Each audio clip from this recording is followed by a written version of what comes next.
Цените на сите видови стоки растат во САД. После неколку години ниска инфлација, стапката на инфлација во САД е највисока во последната деценија. Зошто постои инфлација? Цените во текот на времето растат. Земете галон млеко, денес е скоро 5 пати колку што чинеше во 1947, прилагодувајќи се на денешниот долар. Платите исто така се зголемуваат со текот на времето. Средниот приход на САД денес е 26 пати поголем од оној во 47, прилагодувајќи се на денешниот долар. Постепеното покачување на цените е природен одговор на купувачите и продавачите на неравнотежата во ланецот на понуда и побарувачка. Например, ако побарувачката на потрошувачите се зголеми повеќе од понудата, тогаш добавувачите сваќаат дека можат да наплатат повеќе и цените растат.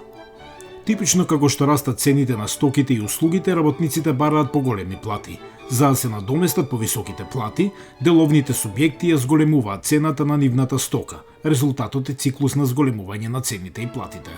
Исто така како што цените растат, потрошувачите тоа го знаат. Тие честопати ќе купуваат повеќе сега за да избегнат повисоки цени подоцна. Ова го зголемува економскиот раст и поради оваа причина повеќето економисти препознаваат дека мала количина на инфлација е добра за економијата. Меѓутоа, кога цената на стоките не само што се зголемува, туку и се забрзува, постои опасност од инфлација. Кога тоа ќе се случи, платите не може да бидат во чекор со зголемувањето на трошоците.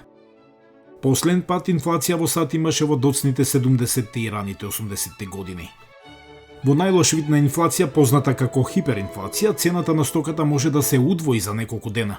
Некои од највисоките стапки на инфлација во светот се случија во Југославија во 90-тите години на минатиот век. По споредба со овие инфлациони кризи, сегашните стапки на инфлација во САД се мали, но зголемувањето на цените натера некои бизниси и потрошувачи да почувствуваат загриженост. Зошто растат цените сега? Економистите велат дека сегашниот бран е претежно резултат на масовно зголемување на побарувачката за стоки, бидејќи се укинуваат ограничувањата за пандемијата, во комбинација со добавувачите кои не можат да одржат чекор. Околу 1/3 од зголемувањето на инфлацијата во мај, например, се должеше на скокот на цените на користени автомобили и камиони. Дел од овој пораст се должи на компаниите за изнајмување автомобили на кои им требаат возила, откако ги продадоа своите за време на пандемијата. Цените на бензинот се зголемуваат за 56% во однос на пред една година. Економистите ова го препишуваат на различни фактори, вклучително и големата побарувачка за газ со повторното отварање на американската економија и ниското производство на ОПЕК. Во каскаден ефект, зголемените трошоци за градежништво додадоа скоро 36.000 американски долари или околу 15% на цената на просечната нова куќа за едно семејство. Цените на домовите растат со просечна продажна цена во април од 20,1% во однос на минатата година. Бум на пазарот на домување се поттикнува од големиот дисбаланс помеѓу големата побарувачка и нискиот инвентар. Инфлацијата исто така се зголемува на глобално ниво, бидејќи големите економии повторно се отвараат по пандемијата. Земјите во Организација за економска соработка и развој забележаа пораст на инфлацијата во април за 3,3%, што е највисок скок од еден месец од 2008 година. Индексот на цените на производителите во Кина, кој ги мери трошоците за продадени добра на деловните субјекти, во мај порасна за 9% во однос на пред една година. Како да се забави инфлацијата? Еден од главните алатки на владите за борба против инфлацијата е зголемување на каматните стапки.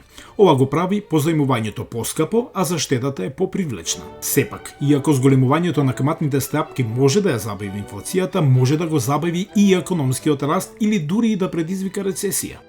Председателот на Федералните резерви на САД Джером Пауел изјави дека верува оти повисоките стапки на инфлација во САД се привремени и ќе се повлечат откако ќе се реши недостигот на снабдување. Американската министерка за финансии Дженет Јелен исто така се согласи дека ова прашање е краткорочно.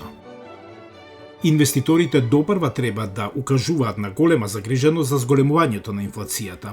Општо, кога Wall Street ќе се загрижи, приносот на обврзници се зголемува, но досега тоа не се случило.